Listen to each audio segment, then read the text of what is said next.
Steven Starcer here in front of the Kennel in Spokane, Washington, as the CSU Rams are playing the number 15th ranked team in the nation in the Gonzaga Bulldogs. First bowl game appearance for the CSU Rams since 2008 when the Rams played here in New Mexico, beat Fresno State 40-35. It was a big game, trying to get another W here today. And last year, even with all the success that the Rams had, never got that big road victory. I think this could be the step in the right direction if the Rams could steal one today from the pit in Albuquerque. It should be a good one. Reporting for CTV News, I'm Steven Starcer.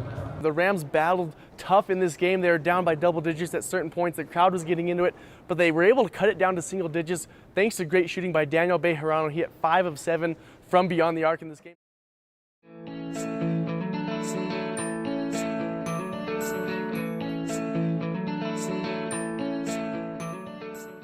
The CSU women's basketball team's success this season is due in large part to a heavy influence in foreign talent.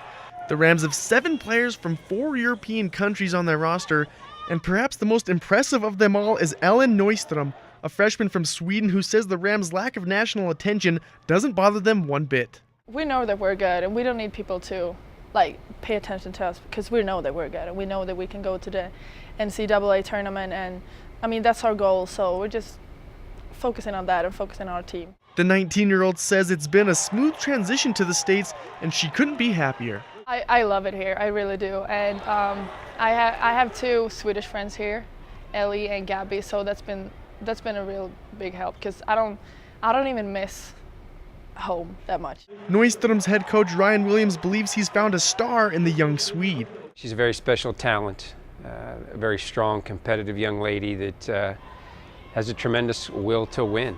There's no denying the freshman has an array of talents, but Williams says there's one in particular that sets her apart.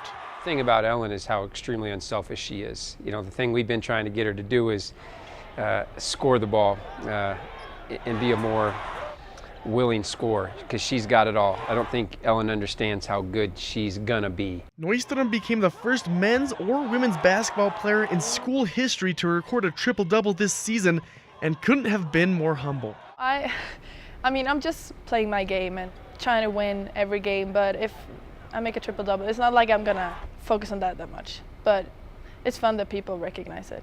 The Rams are shooting for their first NCAA tournament berth since 2002, and with players like Neuström, this year the shoe just might fit.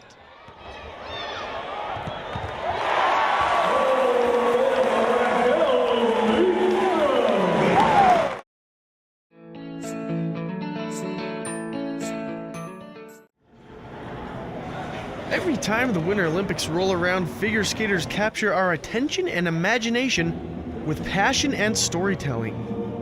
CSU's club figure skaters share the same passion for the sport and discovered it early in life. So I started skating when I was like 3 years old. A lot of people say I started before I was born because my mom is actually a figure skater. I think what got me passionate about it was everyone else was doing like soccer, swimming, or like something like that, but skating was like really unique. Like any sport, it takes a tremendous amount of dedication, and finding the time to practice with a full school schedule isn't always easy. It's really hard. When we have competitions like this weekend, it really takes up most of your weekend. And let's say if you had a paper due Monday, you'd kind of have to start it like way, it wouldn't be this weekend that you do it. Depending on like your workload, like with tests and exams, you have to learn how to balance it.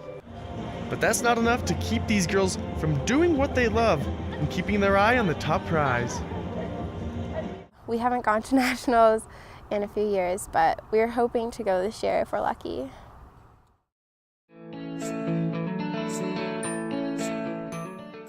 CSU volleyball is still rocking and a-rolling as they defeated Nevada on Thursday in 4 sets to remain undefeated on the season. The Rams improved to 13-0 overall and 4-0 in conference, and once again moved up in the national rankings 4 spots to number 13. The CSU women's basketball team came away with 2 more victories last week to remain atop the Mountain West Conference. The team traveled to Utah State on Wednesday and put up 100 on the Aggies, and then hosted third-place team in the conference, Fresno State, on Saturday.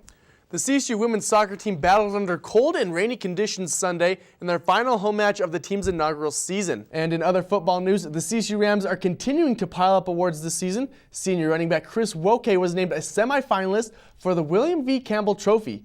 Woke is one of 170 candidates for the National Football Foundation's Scholar Athlete Award. Everyone deserves to be rewarded for a job well done, especially when it's done to perfection. Unfortunately for the CSU women's volleyball team, nobody seems to care. The Rams went out on the road last week and won 2 more conference matches against quality opponents to remain undefeated on the season, but they didn't get any love from the rankings.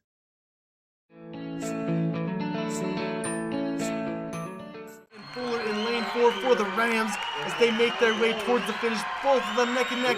We'll see who touches first, and at the finish, it's gonna be Fuller for the Rams in lane 4, the senior, using that experience to out-touch Rathbone in lane. And at the finish, it is Lujan getting the touch first over her teammate Williamson. As we take a look at the results, Lujan taking first place, in second was Williamson, and in third was Laporte for the UNC Bears. Big time forehand down the line that time from Schultz. She caught Saunders leaning that time, Demo, and she made her pay for it. We're about set to get this #1 singles match underway between Natalie Heffron and Juliet Stewart. Stewart just came away victorious in the #1 doubles match on this court previously, and she'll be back to serve things up. And once again, Stewart too good on the forehand as we see her give a fist pump. Even while she's on the move, she could still rip it, finding the corner on the cross-court shot there. Good rally. Heffron threw up some pretty good defensive shots, Demo, but in the end, the forehand of Stewart prevails. Waring, Rams now setting up the attack, gets over to Waring, shot attempt, goal!